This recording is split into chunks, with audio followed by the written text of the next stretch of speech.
తాకట్టులో ఉన్న బంగారాన్ని విడిపించి ఆ రోజు ఆన్లైన్ రేటుకే మేము కొంటాం. Sharma gold company. నమస్తే, వెల్కమ్ టు సుమన్ టీవీ. ప్రస్తుతం మనతో పాటు ఉన్నారు ప్రముఖ ఆస్ట్రాలజర్, ఎనర్జీ వాస్తు నిపుణులు, అలానే శ్రీ విద్య ఉపాసకులు శ్రీమతి జయప్రద గారు. నమస్తే. నమస్తే అమ్మ. శ్రీమాత్రే నమః. జయప్రద గారు, మనము నక్షత్రం ఏంటి, నక్షత్రంలో ఉండే వాళ్ళ లక్షణాలు ఏ విధంగా ఉంటాయి, అలానే చక్కటి పరిష్కార మార్గాలు ఒక్కొక్కటిగా వివరిస్తూ వస్తున్నారు.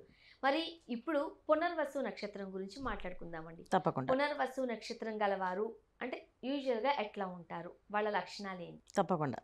పునర్వసు నక్షత్రం అంటే ఇది చాలా పవర్ఫుల్ నక్షత్రం, చాలా మంచి నక్షత్రము. దేవతలందరికీ ఆహారాన్ని అందిస్తూ ఉంటుందంట ఆవిడ. చాలా మంచి నక్షత్రం అని చెప్తారు ఈ నక్షత్రాన్ని. అధిపతి గురువు, ఓకే, బృహస్పతి అనమాట. సో అందుకని ఏంటంటే ఇలా ఈ నక్షత్రంలో పుట్టిన వాళ్ళ లక్షణాలు అంటే మంచి గుణవంతులే ఉంటారు అందరూ. మంచివాళ్ళు, మంచి గుణం కలిగిన వాళ్ళు, అంటే మంచి బుద్ధి కలిగిన వాళ్ళు, అలాంటి వాళ్ళు ఈ నక్షత్రం వల్ల ఉంటారు. అయితే మనం పూర్తిగా ఈ నక్షత్రంలో ఇలాంటి లక్షణాలు మాత్రమే కంప్లీట్గా ఉంటాయి అని చెప్పడానికి కంటే ముందు మనం చెప్పవలసింది ఏంటంటే, నక్షత్రం అనేటప్పటికీ వాళ్ళు ఉండే రాశి, లగ్నము, దీన్ని బట్టి వీళ్ళ ఆలోచన విధానం కానీ, వాళ్ళ శరీర తత్వం కానీ, మార్పులు కానీ ఏవైనా, అంటే మనిషి అందంగా ఉంటారు, చక్కగా ఉంటారు అనడానికి, ఎత్తుగా ఉంటారు, పొట్టిగా ఉంటారు అనడానికి ఇక్కడ మళ్ళీ ఇక్కడ లగ్నంతో హెరిడిటరీగా వచ్చే అవన్నీ దాని ప్రకారంగా ఉంటుంది. అందుకని ఏంటంటే మన నక్షత్రాల్లో లక్షణాలు కొన్ని వరకు మ్యాచ్ అవుతాయి. మనం ఏదైనా సరే 30%, 30 to 40%, అదే లగ్నం అయి ఉంటే 60 to 80% మ్యాచ్ అవుతుంది. పునర్వసు నక్షత్రము కర్కాటక రాశిలో ఉంటుంది, మిథున రాశిలో ఉంటుంది. సో మిథున లగ్నం అయితే వాళ్ళు చాలా హైట్, పర్సనాలిటీస్ బాగుంటాయి, మనిషి చాలా అందంగా కనిపిస్తారు, చాలా గంభీరంగా మాట్లాడతారు, మాటలు చాలా బాగుంటాయి. అదే మళ్ళీ కర్కాటకంలో పడ్డారనుకోండి, కొంతమంది షార్ట్గా ఉంటారు, చాలా సున్నితంగా మాట్లాడతారు, ఏదైనా మాట అంటే తట్టుకోలేరు, బాధపడుతూ ఉంటారు. సో ఈ రెండు కాంబినేషన్స్లో ఉంటుందన్నమాట. సో కర్కాటక రాశి లగ్నం కూడా అదే అయ్యింది అనుకోండి, ఇంకొంచెం సున్నితంగా ఉంటారు. కర్కాటక రాశి కర్కాటక లగ్నం అయితే ఇంకా వాళ్ళు బయట చూడడానికి గట్టిగా కనిపించే మనుషుల్లో అనిపిస్తారు, కానీ లోపలంతా చాలా సున్నితం అనమాట. ఏదైనా ఒక మాట అంటే కూడా తట్టుకోలేదు, టకటకటక నీళ్ళు వచ్చేస్తుంటాయి ఆడపిల్లలకైతే. ఇంకా మగవాళ్ళు అయితే వాళ్ళు ఉన్న మనసులో ఉన్న విషయాన్ని బయట చెప్పుకోలేక ఎవరితో కలవకుండా దూరంగా ఉంటాయి, లక్షణాలు కూడా ఎక్కువగా ఉంటాయి. సో ఈ నక్షత్రం అన్నప్పటికీ మనకి ఇలాగా డిఫరెన్సెస్ ఇన్ని ఉంటాయి. ఓకే, ఇట్లా చూసుకున్నా వీళ్ళు కాస్త సెన్సిటివ్గా ఉండే మనుషులే. సెన్సిటివ్గా కొంచెం ఉంటారు, అంత మరీ సెన్సిటివ్గా ఉంటుంది. ఇప్పుడు కర్కాటకలో ఒకటే పాదం ఉంటుంది, మిగతా 3 పాదాలు మిథునంలో ఉంటాయి. సో సెన్సిటివ్గా ఉన్నప్పటికీ కూడా కొంచెం గట్టిగా మాట్లాడతారు, అంత మాట్లాడకుండా ఏమో అంత అమాయకులుగా కనిపించరు, అలాగని భయపడే భయస్తులుగా కాదు. చాలా తెలివైన వాళ్ళు, చక్కగా మాట్లాడగలరు, ఇతరులకు ఎక్కువ సేవ చేస్తూ ఉంటారు వీళ్ళు. అంటే వాళ్ళ ఇంటి వాళ్ళ ఫ్యామిలీ కోసమే కాకుండా బయట వాళ్ళకి కూడా హెల్పింగ్ నేచర్ ఎక్కువ ఉంటుంది. కాస్త ఇబ్బందికర పరిస్థితులే, అంత సెన్సిటివ్గా ఉన్న బ్రతకడం కష్టం అవుతుంది. వాళ్ళకి మీరు ఇచ్చే పరిష్కార మార్గాలు ఏంటి? జనరల్గా ఏంటంటే ఈ నక్షత్రం వాళ్ళు వెల్ సెటిల్డ్గా ఉంటుందన్న ఎప్పుడు కూడా లైఫ్. పునర్వసు నక్షత్రం అంటే ఫైనాన్షియల్గా కానీ, లేకపోతే వాళ్ళకి ఫైనాన్షియల్గా కాదు, వాళ్ళ ఆలోచన విధానం ఎప్పుడు కూడా ఒక ఏమీ అడగకూడదు అనే లక్షణం ఎక్కువగా ఉంటుంది. స్వశక్తి ఎక్కువ వీళ్ళకి, వాళ్ళు దాని మీద ఎక్కువ ఆధారపడాలి అనుకుంటారు. సో అందుకని ఏంటంటే డబ్బున్నా లేకపోయినా బయట వాళ్ళకి వీళ్ళ దగ్గర లేవు అనే విషయం చెప్పరు, ఎక్స్ప్రెస్ చేయరు. ఉన్న దాంట్లో బ్రహ్మాండంగా ఉండడానికి ఇష్టపడతారు. సంతృప్తిగా ఉండే లక్షణం ఎక్కువగా ఉంటుంది. అంటే మాకు ఇది లేదు, మాకు ఇది ఉంటే బాగుండేది అని చాలామంది అనుకుంటారు కదా, మేము ఇంత సంపాదించిన, ఆడంబరంగా ఉంటారు, ఆడంబరం ఉంటుంది. అది వాళ్ళ దాంట్లో వాళ్ళకి ఖర్చు పెట్టుకుంటారు తప్ప పక్క వాళ్ళకి ఉంది మనకు లేదనే ఏడుపు అనేది ఉండదు వాళ్ళ దగ్గర, జెల్సీ ఉండదు, ఆ జెల్స్ అనేది ఉండదు వీళ్ళకి. తర్వాత ఏంటంటే మనకి ఎందుకు లేదు అనేది ఆలోచించరు, మనం ఇంకా ఏం చేసుకోవాలి అని ఆలోచిస్తుంటారు. సో ఆ లక్షణం ఎక్కువగా ఉంటుంది పునర్వసు నక్షత్రం వాళ్ళకి. ఎక్కువ 10 మందితో కలుస్తారు, అందరితో కలిపి అందరికి సేవాభావంలో ఉంటారు కనుక వీళ్ళకి ఎక్కువగా ఎప్పుడు ఫ్రెండ్లీ అట్మాస్ఫియర్ ఎక్కువగా ఉంటుంది. సో మరి వీళ్ళు ఒక దేవతను కానీ దేవుణ్ణి కానీ ఆరాధించాల్సి వస్తే ఎవరిని ఆరాధిస్తే మంచిది? పునర్వసు నక్షత్రం జనరల్గా ఏంటంటే రాములవారి నక్షత్రం అని అంటాం. సో ఆయన సాక్షాత్తు రాములవారి నక్షత్రం. ఈ నక్షత్రం చాలా మంచి, ఈ నక్షత్రం గల వాళ్ళకి కూడా అన్ని కష్టాలు ఉంటాయా? అలా ఏం లేదు, రాములవారికి కష్టం ఏం కాదన్న, అది ఒక ధర్మం. ఆ ధర్మంగా మనం నిలబడడానికి ఆయన మనకి ఇలా రేపు వచ్చిన, అంటే ఇది ఎప్పుడో జరిగిన యుగాలు, త్రేతాయుగంలో జరిగిన విషయాలు ఇవి. కానీ మనం ఇప్పుడు కలియుగంలో మన మనిషి అంటే ఒక మాట మీద నిలబడాలి, ఆ మాటకి ఎంత కష్టం వచ్చినా నిలబడాలి, ఒక మాట ఇస్తే ఆ మాటకి కట్టుబడాలి అది ఏమైనా కానీ అని చెప్పడానికి మాత్రం ఆయన అలా కష్టపడ్డారు.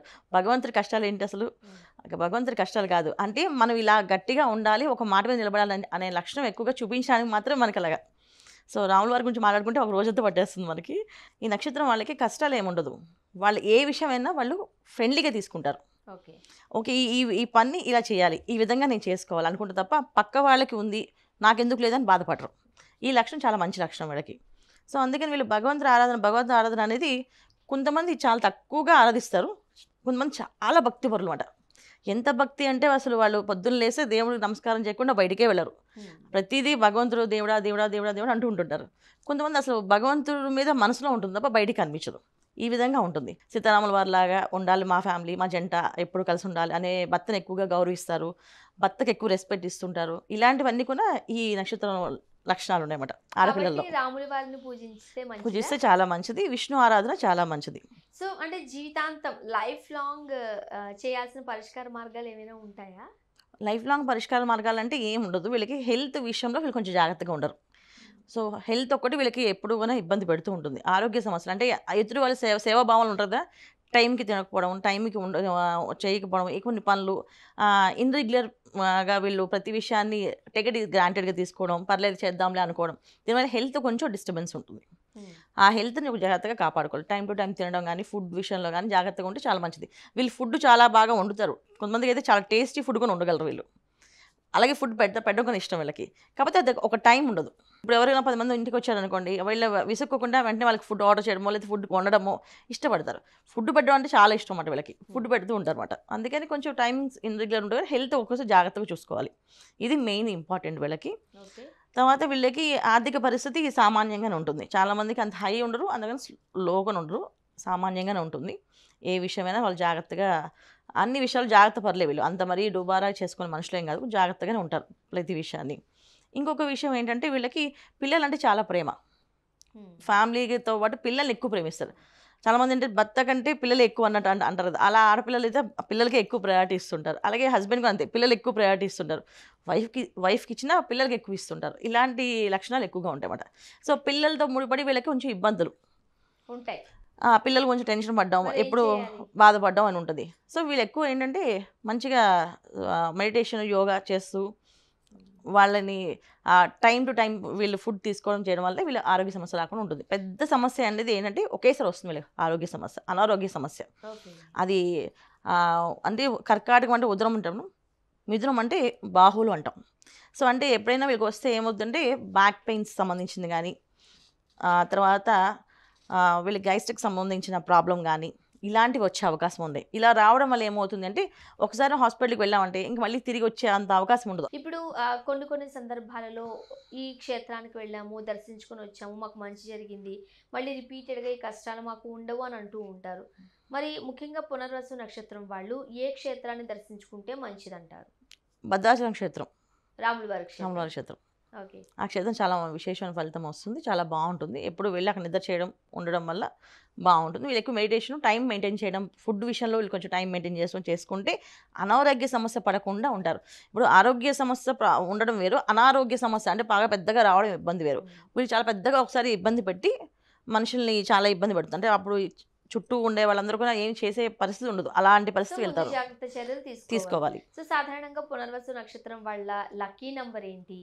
ఏ కలర్ డ్రెస్ వీళ్ళకి అంటే కలర్ వీళ్ళకు సూట్ అవుతుంది, రైట్? అలానే ఏ పనైనా సరే ఏ రోజు మొదలు పెడితే మంచిదంటారు?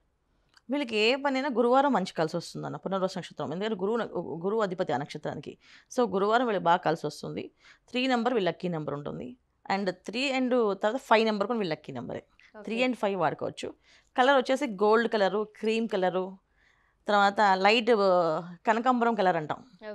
కనకాంబరం కలర్లో ఆ కలర్స్, లైట్ ఆరెంజ్, చాలా లైట్ కలర్లో ఉంటుంది. సో ఇలాంటి కలర్స్ చాలా, అంటే లైట్ కలర్స్ ఎప్పుడు కూడా వీళ్ళకి ప్లెజెంట్గా వాతావరణాన్ని కానీ ఎదుటి వాళ్ళతో మాట్లాడేటప్పుడు కానీ వీళ్ళకి బాగుంటుంది. వీళ్ళు ఇష్టపడే కూడా అవే ఎక్కువ, చాలా డిగ్నిటీగా ఉండాలంటే వైట్ కలర్స్, క్రీమ్ కలర్స్ అలాంటివే కట్టుకుంటుంటారు, అలాంటివి వేసుకుంటుంటారు వీళ్ళు. బాగుంటుంది, మంచిది, చాలా మంచిది. సో మచ్ అండి. పునర్వసు నక్షత్రం వాళ్ళు ఎలా ఉంటారు, అలానే చక్కటి పరిష్కార మార్గాలు అందించారు. ధన్యవాదాలు. నమస్కారం అమ్మా. శ్రీమాత్రే నమః.